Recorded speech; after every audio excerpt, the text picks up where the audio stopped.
sekali lagi, hanya oleh Bawaslu, bukan oleh Mahkamah Konstitusi. Selanjutnya, pemohon mendalilkan dalam permohonannya, kami anggap telah dibacakan, ada 19 poin yang mulia. Dapat kami sampaikan bahwa seluruh dalil tersebut adalah tidak benar dan tidak terbukti kebenarannya.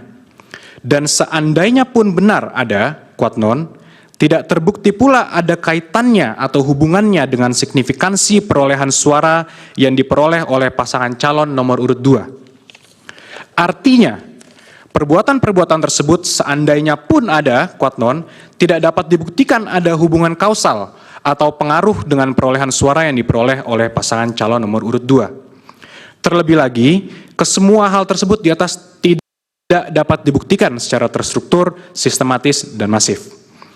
Dalil permohonan tersebut di atas hanyalah merupakan tuduhan-tuduhan yang tidak berdasar dengan menggunakan narasi-narasi yang di dalamnya terkandung diksi-diksi curang dan menyesatkan, semata-mata hanya untuk menggiring opini dengan tujuan mendegradasi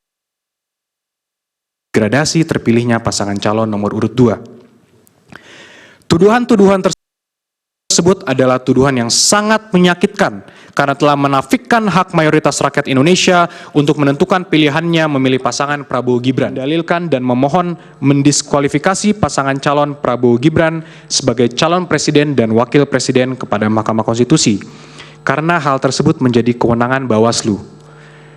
Hanya ada satu kewenangan Mahkamah Konstitusi dalam sengketa pemilu presiden dan wakil presiden, yakni terhadap hasil perhitungan suara yang mempengaruhi penentuan terpilihnya pasangan calon atau penentuan untuk dipilih kembali pada pemilu presiden dan wakil presiden sesuai pasal 475 ayat 2 Undang-Undang Pemilu.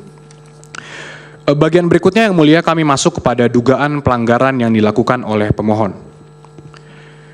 Dalil-dalil pemohon terkait tuduhan pelanggaran yang dilakukan pihak terkait hanyalah merupakan tuduhan-tuduhan yang tidak berdasar dengan menggunakan narasi-narasi yang di dalamnya terkandung diksi-diksi curang dan menyesatkan semata-mata hanya untuk menggiring opini dengan tujuan mendegradasi terpilihnya pasangan calon nomor urut 2.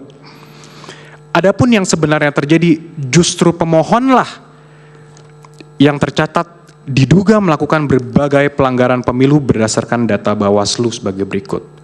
Kami izin hanya membacakan, hanyalah merupakan mungkin tuduhan-tuduhan yang tidak berdasar dengan menggunakan narasi-narasi yang di dalamnya terkandung diksi-diksi curang dan menyesatkan semata-mata hanya untuk menggiring opini dengan tujuan mendegradasi terpilihnya pasangan calon nomor urut 2. Adapun yang sebenarnya terjadi, justru pemohonlah yang tercatat diduga melakukan berbagai pelanggaran pemilu berdasarkan data Bawaslu sebagai berikut. Kami izin hanya membacakan mungkin 2 saja yang mulia, total ada 36 laporan. Ya, silakan. Yang pertama, laporan terhadap paslon 01 di KPU RI tanggal 14 November 2023 atas pelanggaran pasal 27 ayat 1 Peraturan KPU nomor 20 tahun 2023. Yang kedua ada lagi laporan terhadap Cawapres paslon 01 di Smesco Convention Hall, Jakarta Selatan, DKI Jakarta tanggal 29 November 2023 atas pelanggaran pasal 28 ayat 1 huruf C dan D Undang-Undang Pemilu dan pasal 72 ayat 1 huruf C dan D Peraturan KPU nomor 20 tahun 2023. Itu 2 dari total 36 dugaan terjadinya pelanggaran yang kami anggap telah dibacakan, yang mulia. Ya, lanjut halaman 69 huruf E.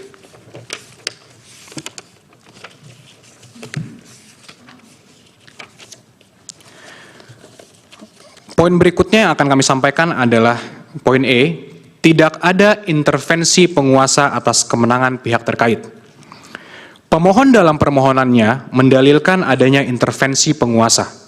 Dalam hal ini presiden, para menteri, PJ kepala daerah, aparatur negara, kepala desa, untuk memenangkan pihak terkait dalam kontestasi pemilihan presiden dan wakil presiden 2024. Dalil pemohon tersebut selain mengada-ngada dan menyesatkan, juga menafikan semua usaha, strategi, kerja keras partai politik pengusung, kelompok relawan, dan tim pemenangan di pusat maupun daerah dalam memperjuangkan kemenangan pihak terkait pada pemilihan presiden dan wakil presiden tahun 2024. Senyatanya, berbagai kampanye dan strategi pemenangan telah dijalankan pihak terkait dengan melibatkan konsultan dan para profesional di bidangnya untuk mendapatkan kepercayaan dan dukungan pemilih dalam memberikan suara kepada pihak terkait. Salah satunya merebut perhatian dan kepercayaan kaum milenial, yaitu 33,6% suara pemilih, dan juga pemilih Gen Z, yaitu 22,85% dari suara pemilih. Dengan menghadirkan sosok tokoh muda sebagai calon wakil presiden, serta komunikasi kampanye yang sesuai kehidupan kaum muda. Alhasil, semua perencanaan kampanye dan strategi kemenangan yang dijalankan telah membawa kemenangan bagi pihak terkait dengan memperoleh suara 58,58% atau setara dengan 96.214.691. Dalil pemohon yang seolah menunjukkan adanya intervensi dari presiden dan para menteri dengan mempolitisasi program kerjanya dalam memenangkan pihak terkait kiranya sangat absurd dan mengada-ngada. Mengingat semua program kerja presiden dan para menterinya telah direncanakan jauh hari atau setidaknya setahun sebelumnya dengan pengajuan anggaran atau APBN yang telah disetujui DPR. Sehingga bagaimana mungkin program kerja pemerintah tersebut dikait-kaitkan dengan kontestasi pemilihan presiden dan wakil presiden tahun 2024. Selanjutnya mengenai dalil pemohon tentang kenaikan gaji dan tunjangan penyelenggara pemilu di momen kritis adalah dalil yang keliru dan sangat mengada-ngada.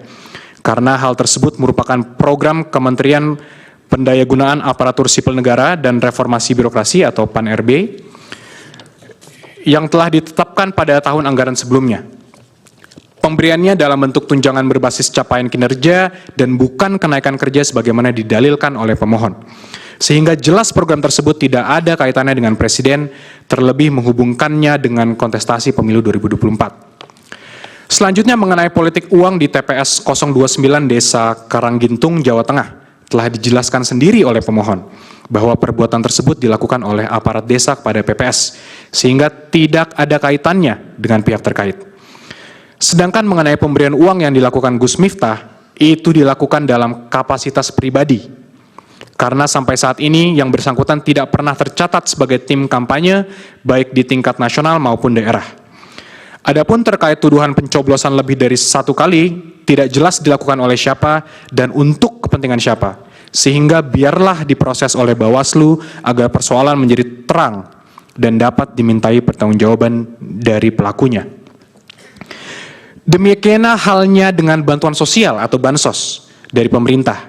Itu adalah program kerja yang telah berjalan selama ini, termasuk di luar tahun pemilu dengan pengaturan melalui Perpres nomor 63 tahun 2017.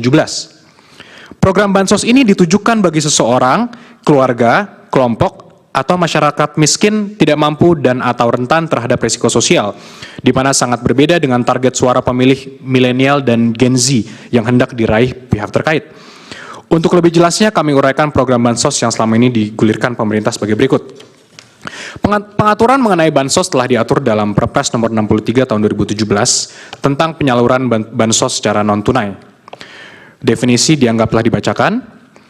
Bansos dapat diberikan apabila terjadi potensi kerentanan sosial yang ditanggung oleh seseorang, keluarga, kelompok, dan atau masyarakat sebagai dampak krisis sosial, krisis ekonomi, krisis politik, fenomena alam, dan bencana yang jika tidak diberikan bansos akan semakin terpuruk dan tidak dapat hidup dalam kondisi wajar sebagaimana dalam pasal 1 angka 2 Perpres 63 tahun 2017 yang definisinya dianggaplah dibacakan. Dari definisi dan persyaratan yang diatur tersebut secara limitatif, pemerintah dapat mengeluarkan bansos bila terjadi adanya peristiwa yang dapat menimbulkan potensi kerentanan sosial dari adanya fenomena alam atau bencana yang tidak diberikan bansos akan semakin terpuruk bagi rakyat. Hal ini merupakan pelaksanaan pasal 28A Undang-Undang Dasar tahun 1945, di mana negara memiliki kewajiban untuk memenuhi hak dasar warga negaranya. Selanjutnya berdasarkan pada data BNPB, Indonesia mengalami fenomena alam dan bencana yang terjadi sebanyak 331 bencana banjir, atau sekitar 44% dari total kejadian bencana yang terjadi pada periode Januari hingga Maret 2023, yang berdampak gagal panen akibat banjir. dengan total lahan sekitar 54.000 hektar pada 136 kabupaten kota di 20 provinsi. Dengan adanya fenomena alam atau banjir yang terjadi di 136 kabupaten kota pada 20 provinsi, maka akan berdampak pada keberlangsungan hidup rakyat yang berdampak gagalnya panen akibat banjir. Presiden sebagai pemimpin tertinggi haruslah sensitif dan prihatin untuk secara tepat dan tegas untuk mengeluarkan kebijakan dalam bentuk bantuan sosial kepada rakyatnya. Oleh karena itu, Presiden diberikan kewenangan oleh undang-undang untuk melakukan perubahan APBN sebagaimana dalam pasal 20 ayat 1 huruf F Undang-Undang APBN tahun 2024. Berdasarkan aturan hukum tersebut, pasal 20 Undang-Undang APBN tersebut, Presiden dapat melakukan perubahan anggaran belanja negara terkait adanya penanggulangan bencana, sehingga tindakan Presiden Jokowi telah sesuai hukum dengan melakukan perubahan anggaran belanja negara dikarenakan adanya bencana banjir yang berdampak pada gagalnya panen yang terjadi pada 54.000 hektar lahan pertanian dan akan mengancam keberlangsungan hidup rakyat Indonesia. Dalil permohonan pemohon yang mempermasalahkan penggunaan bansos untuk pemenangan pihak terkait yang dilakukan Presiden Jokowi seharusnya menggunakan instrumen-instrumen hukum terkait kepemiluan. Sejak berlakunya Undang-Undang Nomor 7 Tahun 2017 tentang Pemilu, telah ada pembagian kewenangan dalam rezim kepemiluan. Jenis pelanggaran administrasi pemilu dan sengketa proses pemilu yang merupakan kewenangan dari Bawaslu, pelanggaran pidana pemilu merupakan kewenangan Gakumdu, dan sebuah lembaga yang memeriksa dan mengadili pelanggaran etik penyelenggara pemilu melalui DKPP. Serta perselisihan hasil pemilu merupakan kewenangan dari Mahkamah Konstitusi. Bila berkaca pada pembagian kewenangan dalam rezim kepemiluan dihubungkan dengan dalil permohonan pemohon tersebut, maka dalil tersebut dapat dikategorikan sebagai pelanggaran pemilu bila hal tersebut terbukti sebagai pelanggaran pemilu. Hal ini berdasarkan pada pasal 283 ayat 1 Undang-Undang Pemilu yang dianggap telah dibacakan. Dari uraian di atas, pelanggaran pemilu dapat dilihat dari definisinya dalam pasal 1 angka 31 per Bawaslu nomor 8 2022 dianggap telah dibacakan, sehingga bila pemohon yang mendalilkan adanya pelanggaran pemilu, maka pemohon dapat melaporkan pelanggaran tersebut kepada Bawaslu untuk dapat mengkualifisir apakah sebagai pelanggaran pemilu atau pidana pemilu. Berdasarkan hasil kualifisir tersebut, Bawaslu akan mendistribusikan kasus sengketa pemilu ke Dewan Kehormatan Penyelenggara Pemilu, KPU, Peradilan Umum, ataukah Peradilan Tata Usaha Negara. Pemohon secara kasat mata telah mencampur adukan antara pelanggaran pemilu dengan perselisihan hasil pemilu. Dengan catatan, itu pun kalau pelanggaran pemilu yang didalilkan dapat dibuktikan secara sah dan meyakinkan. Tapi senyatanya dari pemohon belum ada satupun yang mengajukan laporan ke Bawaslu terkait adanya dugaan pelanggaran pemilu yang dilakukan Presiden yang memberikan bantuan sosial kepada rakyat akibat adanya peristiwa fenomena alam atau banjir yang terjadi di 136 kabupaten kota pada 20 provinsi. Dilanjut ke huruf L, halaman 76, kesimpulan semuanya itu. Baik, Yang Mulia. Maka berdasarkan peraturan perundang-undangan yang telah diuraikan di atas, terkait adanya program penggunaan bansos oleh Presiden telah sesuai dengan peraturan perundang-undangan, yaitu berdasarkan pasal 20 ayat 1 huruf F Undang-Undang APBN tahun 2024, Jungto Perpres 63 tahun 2017, serta didukung dengan adanya peristiwa fenomena alam atau bencana banjir yang terjadi di 136 kabupaten kota pada 20 provinsi dari 331 bencana banjir atau sekitar 44% dari total kejadian bencana yang terjadi pada periode Januari hingga Maret 2023 yang berdampak gagal panen akibat banjir berdasarkan data BNPB. Sebagaimana telah kami singgung pada bagian pendahuluan, program Bansos merupakan amanat konstitusi yang bertujuan untuk sebesar-besarnya kemakmuran rakyat, yang mana sepanjang program Bansos dimaksud kemudian secara normatif telah dimasukkan ke dalam kerangka APBN yang dibahas dan disepakati bersama antara pemerintah, DPR RI, maka hal-hal lebih lanjut dan teknis dalam penyalurannya ialah menjadi open legal policy dari pemerintah. Dalil pemohon yang menyatakan Presiden melakukan 16 kali kunjungan selama 4 bulan pada kantong-kantong suara rendah Prabowo di tahun 2014 dan 2019 kiranya mengada-ngada dan menyesatkan publik. Adapun sebagaimana pemberitaan di berbagai media, kunjungan Presiden dan menterinya dalam kurun waktu tersebut berkaitan dengan penyaluran bansos terhadap masyarakat berdampak banjir dan fenomena El Nino yang terjadi di daerah tersebut, yang diantaranya berdampak gagal panen dan sebagainya. Wilayah kunjungan tersebut bukanlah kantong-kantong suara rendah Prabowo di tahun 2014 dan 2019. Sehingga dalil yang dikemukakan pemohon jelas mengada-ngada dan ilusoir semata. Demikian juga dalil pemohon yang menyatakan pengangkatan PJ kepala daerah secara masif untuk mengarahkan pilihan kepada pihak terkait kiranya sangat mengada-ngada dan tidak relevan.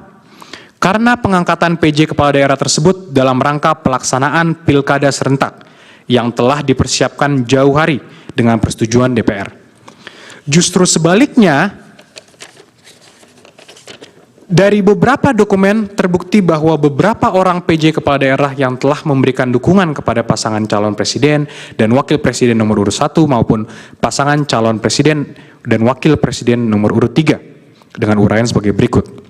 Pertama, adanya fakta integritas yang ditantangani oleh PJ Bupati Sorong untuk memenangkan paslon nomor urut 3 dalam kontestasi pemilihan umum presiden tahun 2024. Kasus penggeledahan PJ Bupati Sorong oleh KPK di rumah dinas PJ Bupati Sorong menemukan fakta integritas PJ Bupati Sorong yang diwajibkan mendukung pasangan Ganjar Mahfud. Kemudian adanya keterlibatan BIN sebagaimana beredarnya video pencoblosan surat-suara di luar waktu pemilihan yang terjadi di PPLN Kuala Lumpur dan persoalan DPT di Kuala Lumpur yang diduga melibatkan unsur-unsur dari BIN. Waktunya tinggal 7 menit ya. Baik, Yang Mulia.